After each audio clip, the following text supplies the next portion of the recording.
Hey everyone, this is Terry with homeschoolgardens.com.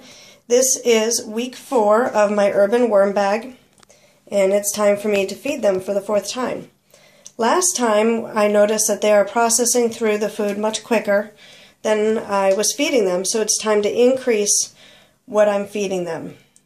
I was doing about 1.5 pounds each week, which was down from what I was feeding them when they were in my Worm Factory 360.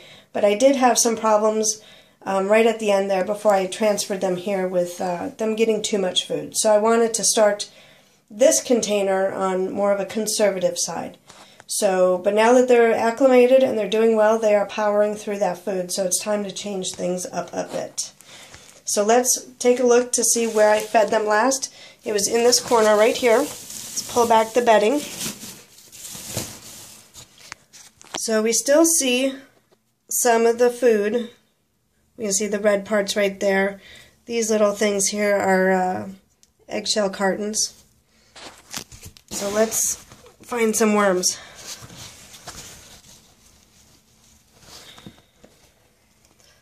Yep. They are well into this food. That's a good thing.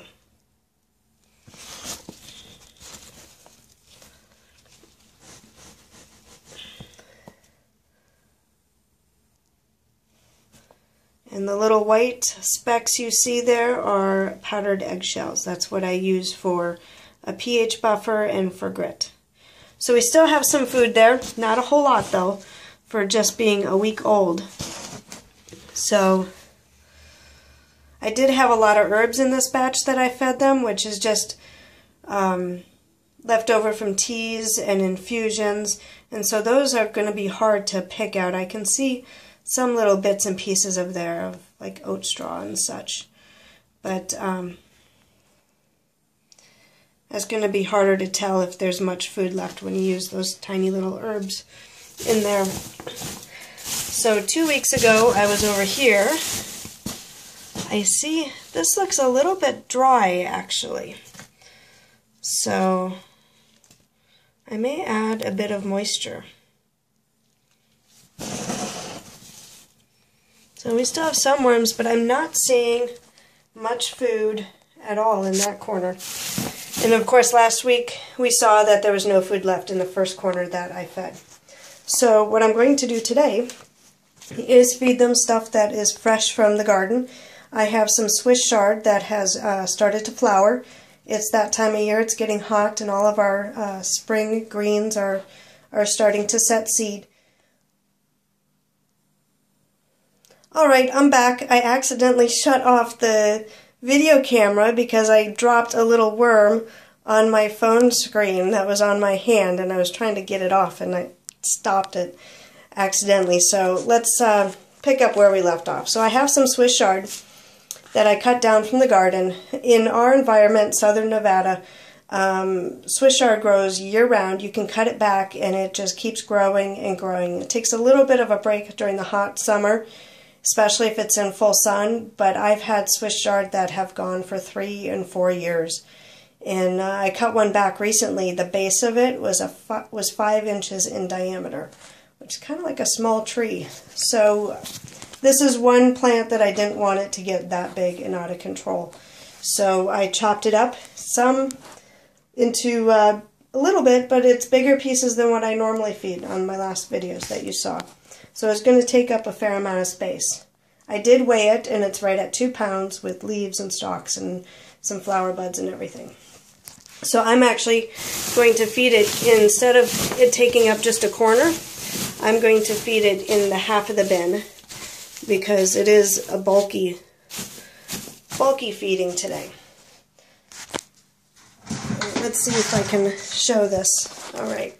So here's the Swiss chard. I'm going to leave a couple of bits and pieces that are this big just to see what the worms do for them. This is a first-year Swiss chard, so that's how big it is when it's going to seed. And then I left some leaves whole. This is a 5-gallon bucket, and it's probably about half full. And then some parts where it's starting to flower. So I'm going to pause this so I can dump it in. I can't do it one-handed, and I will be right back. Okay, so there it is in the bin. It's taking up a fair amount of space. Right, I don't know if you can see about how deep that is, but that is a lot of Swiss chard. And we're going to see how the worms like it. And I'm just going to put those right there. I imagine since it's not frozen, it's not starting to break down at all, it's not even old or moldy, it's just from the garden. And believe me, I cannot eat any more Swiss chard. We're thoroughly tired of it. So it's going in the worm bin, and which is a good thing because I'm running out of food scraps for them. So if they need to eat a lot more, I need to start acquiring more scraps. So I'm just going to cover this up a little bit there.